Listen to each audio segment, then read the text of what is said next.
Hi everyone! Welcome to our mini vlog. Medyo matagal nga tayong hindi nakapag mini vlog guys. Dito kasi sa amin guys, halos 4 na araw walang internet kaya ang hirap din mag-edit. Pero marami akong na video guys kaya ito i-share ko sa inyo lahat. At ito na nga yung first na i-share ko sa inyo guys. Ito yung araw na in-enroll ko si Kuya Sander dun sa SPED School. Maaga nga akong gumayak niyan guys kasi nga inagahan ko talaga ng araw na yan para nga ako maka-enroll ko pa si Kuya Sander. Kasi Friday na yan, last day ng enrollment. Eh syempre iniisip ko guys kung may enroll ko pa si Kuya Sander kasi minsan nagkakaubusan talaga ng slot. So ayan, nakarating na nga ako guys dyan ng Kogyo at sumakay na nga ako papunta dun sa school ni Kuya Sander. At naku, pagdating ko nga guys, ang dami-dami talagang tao. Yung pala orientation na guys. O diba, tignan nyo naman guys kung gaano ka-crowded. At nandyan din lahat ng teacher kaya wala akong nakausap sa mga oras na yan. So bali nagantay muna ako dun sa room ng SPED kasi sabi ko baka merong pumuntang teacher makausap ko at may enroll ko pa si Kuya Sander. Ito nga pala yung view niyan guys. Awa naman ni Lord, ayun meron ako nakausap at in-entertain naman talaga ako ni teacher. So yun, pinasa ko lang yung requirements.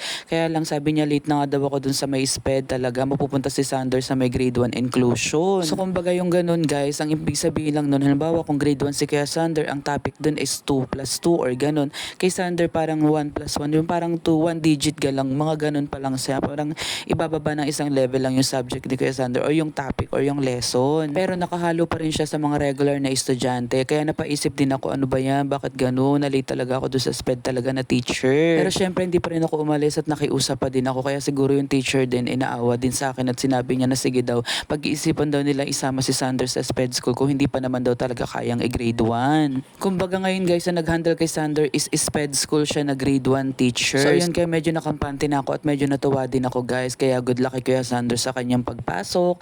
And then after kong pumunta dun sa school, pumunta naman ako dito sa may munisipyo dahil mag-a-apply nga ulit ako ng financial assistance si Kuya Sander. Ang init nga guys sa mga panahon na yan na talagang hulas na ako at medyo nagugutom na rin ako. Hindi pa ako kumakain ng almusal at tanghalian yan guys. Pero alauna na halos yan. Pero buti na lang dito sa Mayor Help Desk napakabilis lang talaga ng proseso. At yan, pagkapasok ko dyan, ako na agad yung tinawag at in-interview. Tapos wala pa akong 5 minutes, andun na ako, umalis na agad ako.